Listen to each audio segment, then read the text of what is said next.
শনিবার আন্তর্জাতিক তকমা পেল সাব্রুম মহকুমাবাসী। প্রধানমন্ত্রী নরেন্দ্র মোদীর হাত ধরে শনিবার ভার্চুয়ালি উদ্বোধন হল সাব্রুমের ইন্টিগ্রেটেড চেকপোস্ট বা আইসিপি।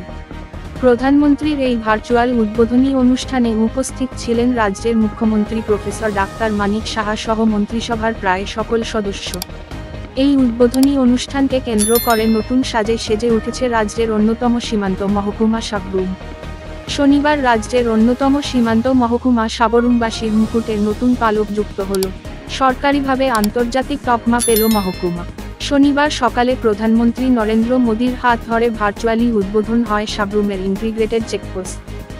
সকাল 10টায় সাব্রুমের ইন্টিগ্রেটেড চেকপোস্টের ভার্চুয়ালি উদ্বোধন করেন প্রধানমন্ত্রী নরেন্দ্র মোদী। একই সাথে প্রধানমন্ত্রী 2436 কোটি 48 লাখ টাকা ব্যয়ে নির্মিত 11টি প্রকল্পের ভার্চুয়াল উদ্বোধন করেন। পাশাপাশি আরও 12টি প্রকল্পের শিলান্যাস করেন প্রধানমন্ত্রী। সাব্রুম আইসিপি এই উদ্বোধনী অনুষ্ঠানে উপস্থিত ছিলেন রাজ্যের মুখ্যমন্ত্রী প্রফেসর ডাক্তার মানিক সাহা থেকে শুরু করে রাজ্য মন্ত্রিসভার প্রায় সকল সদস্য।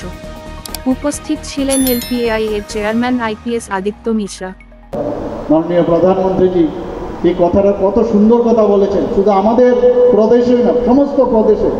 আজকে যেখানে আমাদের সিকিমে হবে, সেখানেও বিকশিত ভারত, বিকশিত সিকিম, এভাবে সব জায়গায় নর্থ ইস্টার্ন জোনে বা অন্যান্য জায়গায় আমরা জম্মু কাশ্মীরও কিছুদিন আগে দেখেছি বিভিন্ন প্রজেক্ট উনি সেখানে ঘোষণা করেছেন, প্রায় 32,000 কোটি টাকা, আপনারা সবাই নিশ্চয়ই দেখেছেন।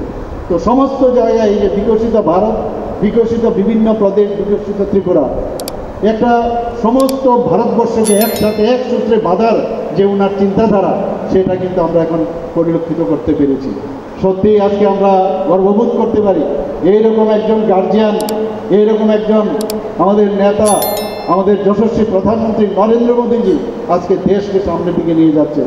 G20-তে আমরা দেখেছি উনি কীভাবে আজকে ভারতকে এমন এক স্তরে নিয়ে গেছেন যে সব লিডার, সমস্ত পৃথিবীর সমস্ত লিডার আজকে মাননীয় প্রধানমন্ত্রীজিকে সম্মানের চোখে দেখেন।